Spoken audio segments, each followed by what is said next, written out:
Wesh wesh les amis. Alors aujourd'hui on va parcourir ensemble 10 faits qui montrent que les multinationales achètent la politique européenne. Fait numéro 1. Les multinationales achètent des députés pendant leur mandat. Alors les premières personnes que les multinationales peuvent acheter, c'est les députés européens. Ça a l'air complètement fou comme ça, c'est vrai que c'est dur à croire, mais vraiment, un député européen, quand il est à Bruxelles ou à Strasbourg, quand il siège pour l'intérêt général des 500 millions d'Européens, il peut en même temps occuper un emploi privé, et donc peut-être être à la solde d'un employeur qui est une grande multinationale. Alors ça s'appelle un conflit d'intérêts. En même temps qu'il est député et qu'il doit défendre l'intérêt général, il est en lien avec l'intérêt privé d'une grande boîte. C'est un peu comme si un arbitre de foot, en même temps qu'ils doivent arbitrer impartialement, était payé par une des deux équipes. Alors vous pouvez imaginer que c'est une pratique rare, ou simplement faite de quelques députés un peu loufoques comme il y en a toujours. Mais non, pas du tout. Il y a un mec qui s'appelle Guy Verhofstadt, qui est un des 5 députés les plus influents de tout le Parlement, et c'est un ancien Premier ministre belge, c'est le président du groupe parlementaire libéral au Parlement, donc c'est un mec qui pèse.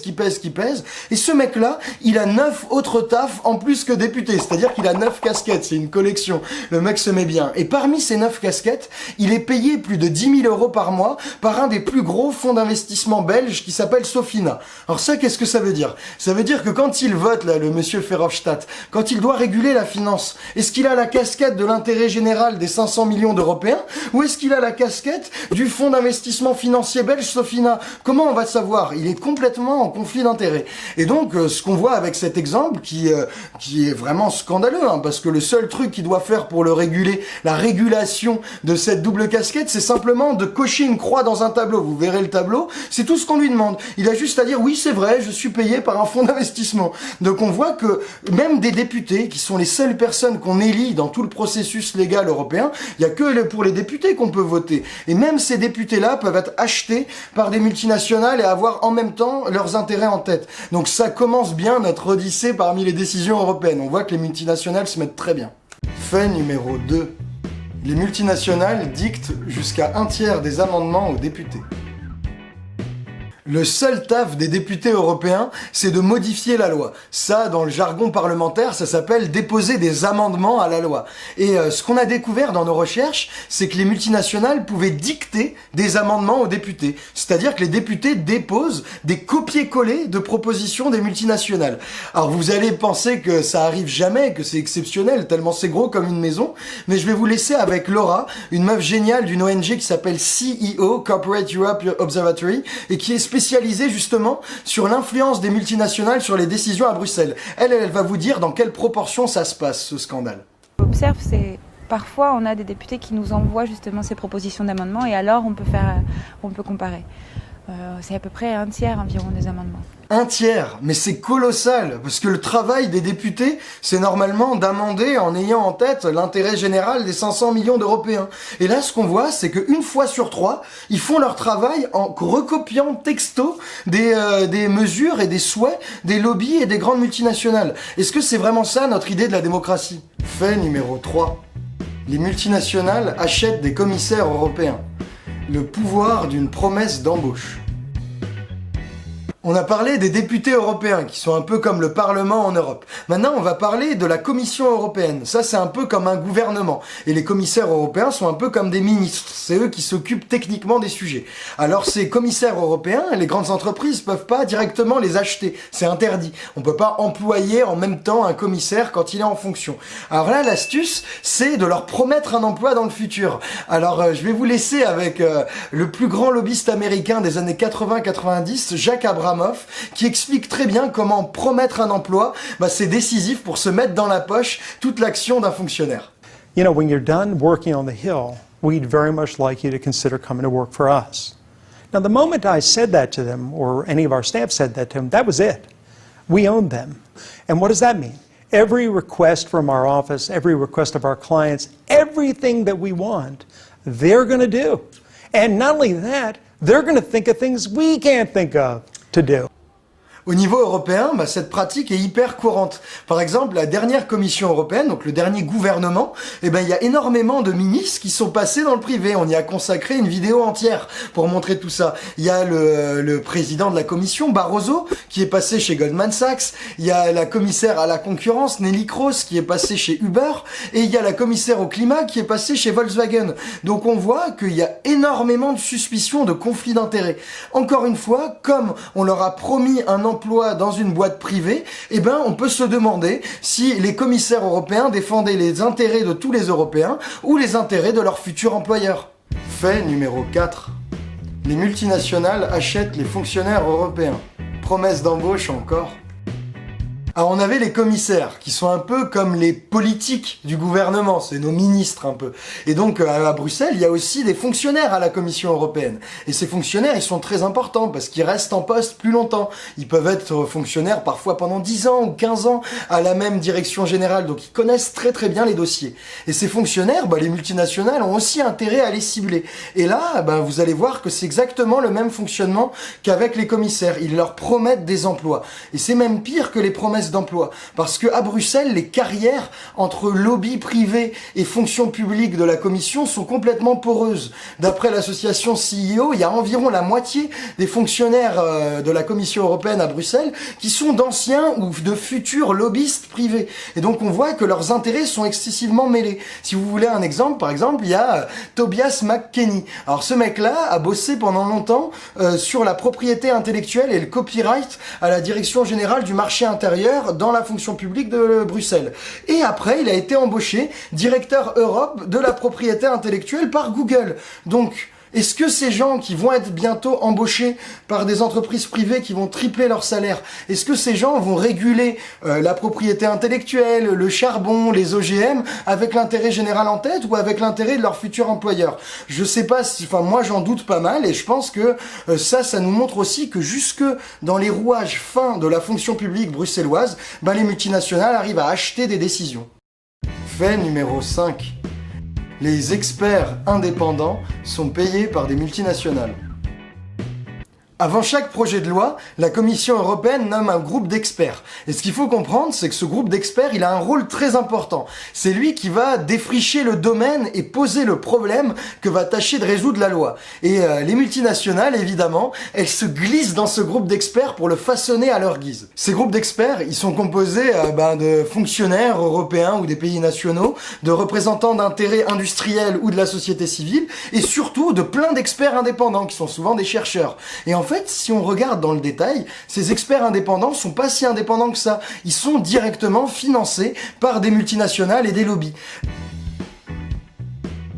Et par exemple, si on prend le groupe d'experts qui s'est réuni sur la question du gaz de schiste, on remarque que 70% des gens qui le composent sont payés directement par des industries gazières. Et si on regarde plus précisément les experts indépendants qui représentent des chercheurs ou l'université, l'académie, eux sont presque 2/3 à être payés directement par les industries gazières. Alors ça, c'est très important, ce financement de l'expertise dans les groupes d'experts par les multinationales, parce que dans le cas du gaz de schiste, ça contribue à changer complètement le problème que va changer la loi et la directive.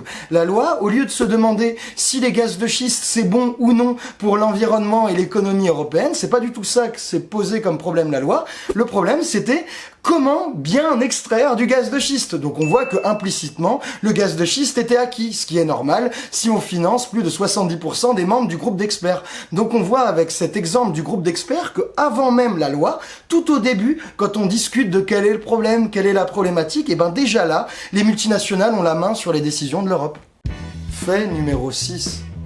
Les multinationales financent des lobbies déguisés. On a vu que les multinationales, elles arrivaient à faire passer leurs intérêts jusqu'aux groupes d'experts et aux experts censés être indépendants. Là, ce qu'on va voir, c'est qu'elles font pareil dans des institutions qui sont censées être des trucs de recherche neutres et qui n'ont rien à voir avec des méchants lobbies industriels. Alors, si vous voulez un exemple, parce qu'il faut bien prendre l'exemple pour comprendre cette affaire, est-ce que vous connaissez l'Institut européen pour l'hydratation, l'European Hydration Institute? J'imagine que non, pourtant, c'est un lieu formidable qui a pour mission de promouvoir le savoir concernant l'hydratation humaine dans différents domaines. Donc ce truc a l'air génial, il va nous apprendre qu'il faut bien boire de l'eau. Alors cet institut, il a été financé à hauteur de 6,6 millions € par Coca-Cola.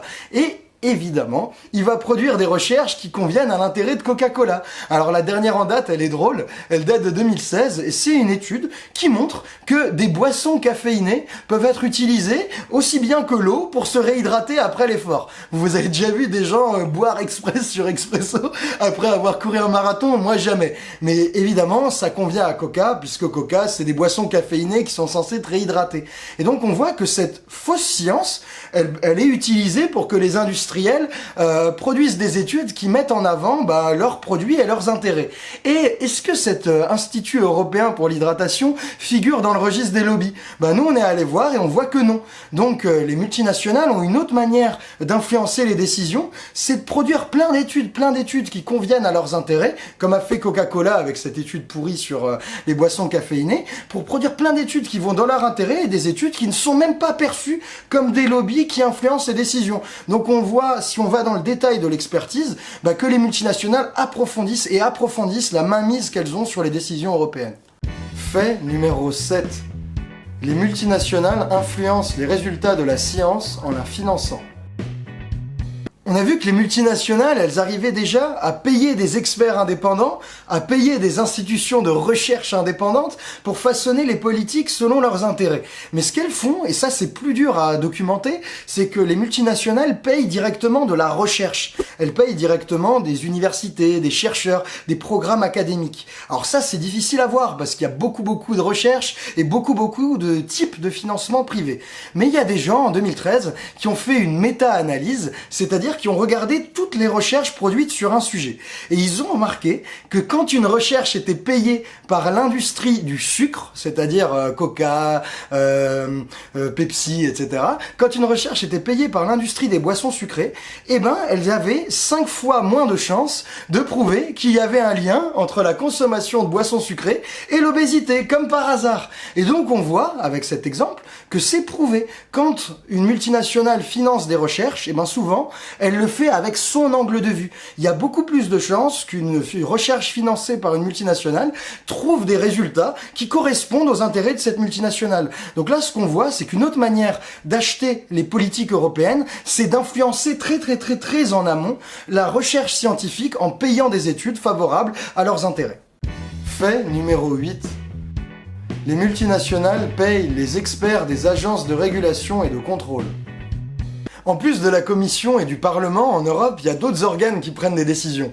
C'est les agences de régulation qui sont chargées d'examiner si un médicament ou des produits qu'on consomme tous les jours sont risqués. Et elles prennent ces décisions en regardant la recherche. Et donc on a vu, si on reprend notre exemple du sucre, que quand des multinationales finançaient directement des recherches, ces recherches avaient des chances de trouver des résultats qui les arrangent, c'est-à-dire qui montrent que le sucre ne cause pas l'obésité. Alors évidemment, il y a beaucoup de recherches qui montrent que si on consomme beaucoup de sucre, on a des chances de grossir, c'est sûr. Mais comme les multinationales en financent d'autres, ça jette le doute. Il y a des études qui montrent que oui et d'autres qui montrent que non.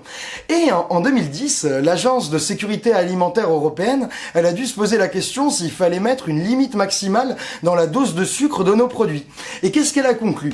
Elle a conclu que les preuves n'étaient pas suffisantes pour établir un lien entre consommation de sucre et obésité. Alors on peut se dire que c'est simplement parce que dans la recherche, il y a un peu des deux, puisque les multinationales payent. Mais en fait, ça va plus loin. Parce que quand on examine le groupe de l'Agence de sécurité alimentaire qui a pris cette décision, sur les 21 membres de ce groupe, 19 étaient payés par les compagnies d'agro-industrie du sucre. Et donc on voit que les multinationales, non contentes de semer le doute en achetant des recherches qui aillent dans leurs intérêts, elles vont jusqu'à payer les mecs qui vont décider si un médicament est bon ou pas, ou si les produits sont bons ou pas. Donc à tous les niveaux, jusque dans nos vies, dans ce qu'on consomme, les multinationales font tout pour que les décisions européennes aillent dans leur intérêt. Fait numéro 9. Les multinationales dépensent des sommes colossales en lobbying. Donc on a vu que librement, les multinationales pouvaient payer des gens à toutes les étapes du processus de décision européen, depuis la science jusqu'aux amendements au Parlement. Mais pour bien comprendre jusqu'où les multinationales ont des moyens et dépensent de l'argent pour influencer des politiques, il faut aussi inclure le lobbying. Le lobbying, c'est toutes les dépenses faites par des multinationales pour, en fait, faire le lien entre des décideurs qu'elles vont payer et des études qu'elles produisent. Et ça, tout ce lien, ça représente des sommes colossales. Au bas mot, c'est les estimations basses, il y a 1,5 milliard d'euros qui sont dépensés par les multinationales européennes en lobbying à Bruxelles. Elles emploient au minimum du minimum 25 000 personnes rien qu'à dans la capitale à Bruxelles. Et ça représente quasiment un lobbyiste par fonctionnaire, parce qu'il y a 33 000 fonctionnaires européens.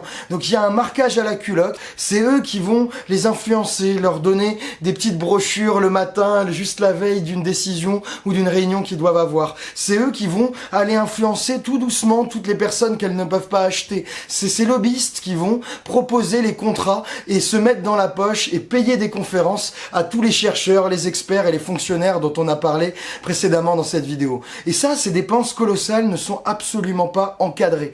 Il n'y a pas de régulation. On demande simplement, dans certains cas très particuliers, aux lobbyistes de se déclarer dans un registre, mais c'est tout. Et donc on voit que Bruxelles et la politique de l'Union européenne est extrêmement poreuse aux influences des multinationales et aux millions et aux milliards même qu'elles sont prêtes à dépenser. Et donc on voit que finalement, c'est pas anodin si dans plein de décisions européennes, on a l'impression que l'intérêt général est très très loin des préoccupations des décideurs et que ces décideurs ont l'air beaucoup plus proches des multinationales vu comme ils les bichonnent et vu comme ils les marquent à la culotte. Fait numéro 10. La transparence, une fausse solution au conflit d'intérêts.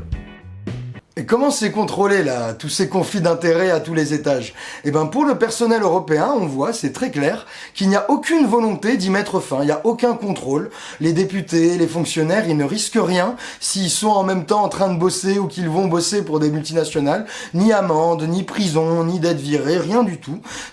Par exemple, les députés là, ils peuvent bosser pendant leur mandat pour des multinationales. Qu'est-ce qu'ils doivent faire? Ils doivent le noter dans un carnet. Ils doivent dire, oui, c'est vrai, je bosse pour une multinationale. Alors ça, c'est complètement absurde. C'est comme s'il y avait un espion qui a un agent double. Il bosse en même temps pour la France et les États-Unis. Et la France, son employeur, il lui dit, ah, mais ça va, tu l'as écrit dans un carnet, c'est tout bon, ok, on continue à te payer. On va pas te virer de l'espionnage, on va pas te poursuivre pour autre trahison. Sois le bienvenu, continue, on est au courant. C'est comme ça que les députés sont régulés. C'est vraiment absurde. Et pour les fonctionnaires européens, alors faut bien comprendre que pour tous les petits fonctionnaires de la commission, il n'y a aucun problème. Ils peuvent être en train de bosser sur un dossier, rencontrer quelqu'un d'une multinationale qui leur dit « Allez, arrange-nous et on t'embauche, on te triple ton salaire » et du jour au lendemain, passer dans la grande multinationale alors qu'ils viennent de prendre une décision sur elle. Il n'y a aucun problème pour tous les petits fonctionnaires.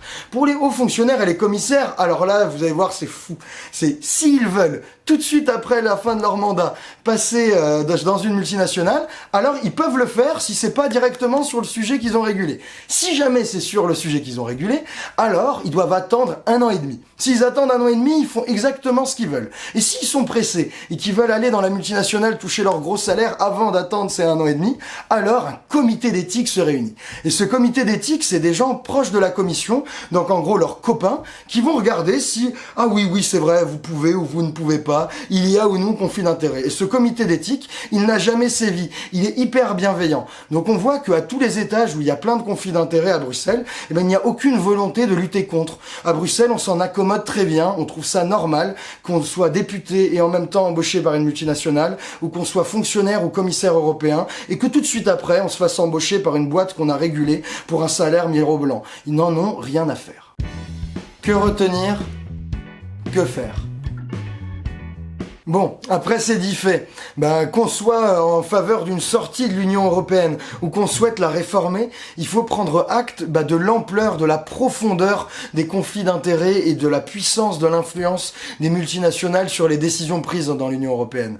Et ça, si on veut reconquérir une démocratie, en France, en Europe ou au Suriname ou je ne sais où, la problématique du conflit d'intérêts est centrale et cruciale. Il faut qu'on agisse, que les pouvoirs publics et que les citoyens régulent tous ces leviers qu'ont les multinationales pour changer les décisions à leur avantage. Et ça, il y a plein de solutions qui existent. Il y a plein d'acteurs, Transparency International, CEO, et plein d'acteurs démocratiques qui ont réfléchi. Et par exemple, un truc important pour les députés, c'est d'interdire d'être en même temps un représentant du peuple et de l'intérêt général et de bosser pour une entreprise, d'avoir un emploi privé. Il n'y a aucune raison d'être en même temps avocat, employé de je ne sais quelle multinationale et député. Pendant ton mandat, t'es rien du tout et ça ira très bien. C'est une mesure simple. Il y a une autre mesure simple, c'est de réglementer fortement le passage de la fonction publique à un emploi privé quand c'est dans le même secteur que réguler le fonctionnaire. Si un fonctionnaire régule la pêche, il ne peut pas travailler pour une entreprise de pêche immédiatement après son boulot.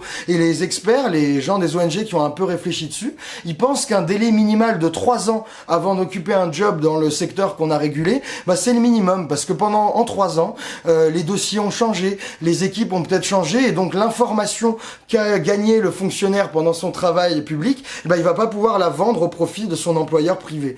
Et donc, par exemple, mettre ce délai de 3 ans, c'est le minimum du minimum pour réguler le passage de la fonction publique et de la commission au privé. Et le troisième point, on a beaucoup insisté sur tous les dommages que pouvait causer l'expertise et la recherche ou la science payée par des intérêts privés. Et donc ça, pour empêcher toute la confusion et tout le doute que sème cette science privée, il y a des choses très simples à faire. Il faut promouvoir une expertise publique, lui donner des moyens, continuer à avoir un financement public de la recherche, l'approfondir et aussi examiner, mais finement, avec beaucoup d'exigence, tous les résultats de recherche privée. Puisque on voit bien que s'il y a 5 fois plus de chances quand une recherche est financée par les industries du sucre de trouver que le sucre ne rend pas gros, quand on voit tous ces biais que cause le financement de la recherche, il suffirait de les contrôler et de mettre un label, attention, cette science c'est de la merde, c'est payé par des gens qui ont des intérêts particuliers dans l'affaire. Évidemment, réguler les conflits d'intérêts et contrôler cette mainmise des multinationales sur nos décisions,